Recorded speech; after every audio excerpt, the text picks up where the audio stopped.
नमस्कार दोस्तों, आपका हमारे चैनल अद्भुत ज्ञान सागर पर स्वागत है। हर साल श्रावण मास में लाखों की तादाद में लोग दूर स्थानों से आकर गंगा जल से भरी कांवड़ लेकर पदयात्रा कर अपने गांव लौटते हैं। इसको कांवड़ यात्रा कहा जाता है। श्रावण की चतुर्दशी के दिन गंगा जल से अपने निवास के आसपास शिव मंदिरों में शिव का अभिषेक किया जाता है।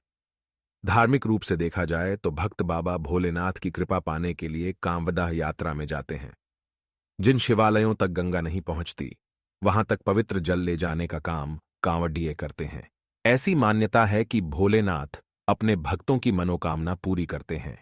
कांवड़ यात्रा के पीछे के विज्ञान को देखा जाए तो इसका संबंध जल और जीवन से है, क्योंकि जल के बिना जीवन संभव नहीं है और इस यात्रा का अर्थ दूर क्षेत्र तक पवित्र जल ले जाना भी है।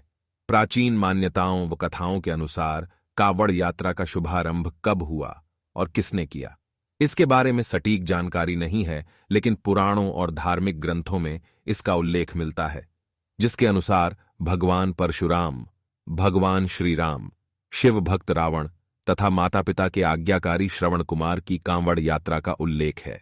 इनके अनुसार कथाएं भी प्रचलित हैं। एक बार कामधेनु को पाने के लालच में राजा सहस्त्रबाहु ने ऋषि जमदग्नि की हत्या कर दी थी। पिता की हत्या का बदला लेने के लिए भगवान परशुराम ने राजा की भुजाओं को काट दिया, जिससे उसकी भी मृत्यु हो गई। भगवान परशुराम की कठोर तपस्या के बाद ऋषि जमदग्नि को जीवन दान मिल गया। तब उन्होंने अपने पुत्र परशुराम को सहस्त्रबाहु की हत्या के पाप से मुक्ति पाने के लिए गंगा जल से भगवान शिव का अभिषेक करने को कहा, जिसके बाद परशुराम मीलों पैदल यात्रा कर कांवड़ में गंगा जल भरकर लाए और उन्होंने आश्रम के पास ही शिवलिंग की स्थापना कर भोलेनाथ का जलाभिषेक किया था।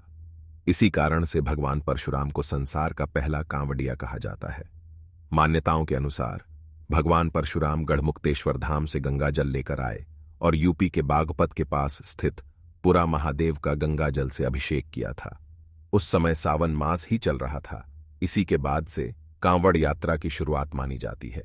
आनंद रामायण के अनुसार भगवान श्री राम पहले कांवड़िया थे। भगवान राम ने बिहार के सुल्तानगंज से गंगा जल भरकर देवघर स्थित बैद्यनाथ ज्योतिर्लिंग का अभिषेक किया था।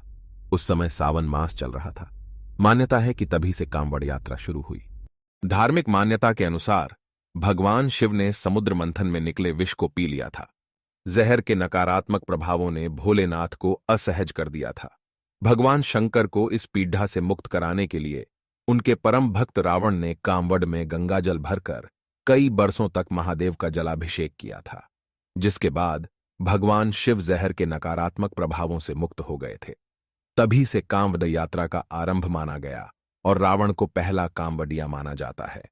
कुछ ग्रंथों में त्रेतायुग में श्रवण कुमार ने पहली बार कांवड़ यात्रा शुरू की थी। श्रवण कुमार ने अंधे माता पिता को तीर्थ यात्रा पर ले जाने के लिए कांवड़ बैठाया था। श्रवण कुमार के माता पिता ने हरिद्वार में गंगा स्नान करने की इच्छा प्रकट की थी। माता पिता की इच्छा को पूरा करने के लिए श्रवण कुमार कांवड़ में ही हरिद्वार ले गए और उनको गंगा स्नान करवाया। वापसी में वे गंगा जल भी साथ लेकर आए थे और उन्होंने शिवलिंग पर चढ़ाया।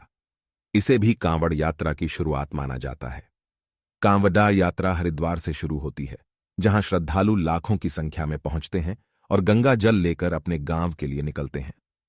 कांवड़ यात्रा का हरिद्वार से नाता यह है कि सावन में महादेव शिव अपने ससुराल राजा दक्ष की नई नगरी कनखल मतलब हरिद्वार में निवास करते हैं।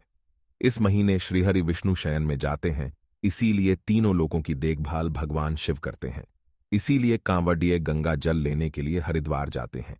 तब से श्रावण के महीने में कांवड़ यात्रा निकालने की परंपरा शुरू हो गई और यूपी, उत्तराखंड समेत तमाम राज्यों में शिव भक्त बड़े स्तर पर हर साल सावन के दिनों में कांवड़ यात्रा निकालते हैं। यात्रा के दौरान श्रद्धालु कांवड़ को जमीन पर नहीं रखते हैं। कांवड़ चढ़ाने वाले लोगों को कांवड़ियां कहा जाता है। ज्यादातर कांवड़ियां केसरिया रंग के कपड़े पहनते हैं। ये गौमुख, इलाहाबाद, हरिद्वार और गंगोत्री जैसे तीर्थ स्थलों से गंगा जल भरते हैं।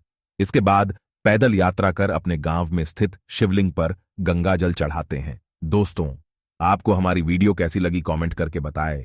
ऐसी ही ज्ञानवर्धक शास्त्र से संबंधित बातें जानने के लिए हमारे चैनल को सब्सक्राइब करें और बेल आइकन को दबाएं, ताकि चैनल पर डाला गया वीडियो सबसे पहले आपके पास पहुंचे। इस वीडियो को देखने के लिए आपका बहुत बहुत धन्यवाद।